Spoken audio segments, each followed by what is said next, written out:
kui Taavet Hinrikus ajab oma startupi äri kõikjalt maailmast, siis nüüd me räägime mehega, kes ajab oma startupi äri peaaegu eksklusiivselt sellisest suurlinnast, nagu seda on Tartu. See on siis Tõnu Runnel, kes on Edisi juht ja mida siis see Edisi Tõnu õigupoolest teeb?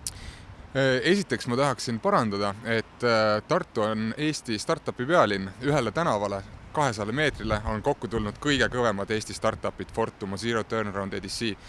Ja Taavet ajab oma äri lennujaamadest, ma pakun, kõige rohkem, sest tal läheb juba päris hästi.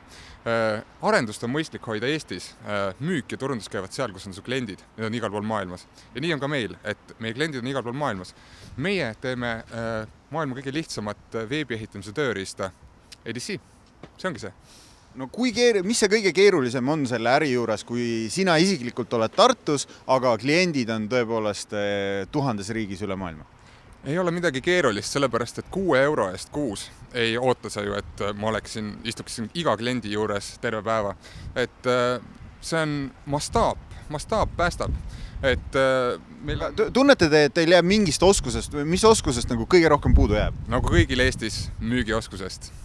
Et müük ja turundus on traditsiooniliselt USAs oluliselt paremal järjel, aga samas insenerid, disainerid on tõenäoliselt maailma parimad just Eestis, Skandinaavias, Baltikumis. Et seetõttu hoiavadki kõik oma arendust ja disaini siin ja müüki turundust teevad seal, kus on kliendid USAs.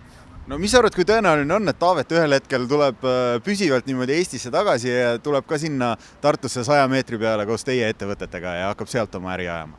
Taavet on nii kaua elanud mujal, et tal ei ole põhjust tulla. Tõenäoliselt tema kolib tagasi Šveitsi või Itaaliasse või kuhu iganes, kui tal saab lennujaamadest villand.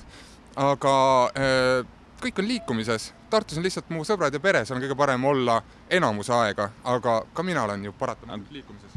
Aga kui keegi pakuks sulle, et meil on nüüd siin Silicon Valley's teile väike boks, võtad oma 4 sõpra kaasa ja lähed nendega sinna äri ajama, kas sa läheksid? Ei, ma vaevalt, et ma läheksin sinna mingisse boksi, aga Silicon Valley'st just tuli mu kolleeg Elor nädal tagasi, et Silicon Valley on üks paratamatu koht, kus sa peadki osa ajast olema ja seal on lõputult palju toredaid tööpindu, kus seda asja teha. Tõesti vahet ei ole, mul ei ole lehmad, keda ma pean lüpsma Tartus. Mul on äri, mis võib toimuda ükskõik kus ma olen. Läbi minu arvuti. Suurepärane, suur aitäh!